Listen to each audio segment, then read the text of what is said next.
napapansin sa iyong mga kapaligiran.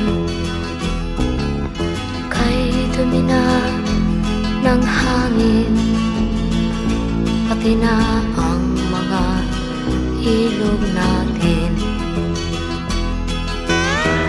Hindi nga masamang pag-unlad at malayo-layo na rin ang ating narating.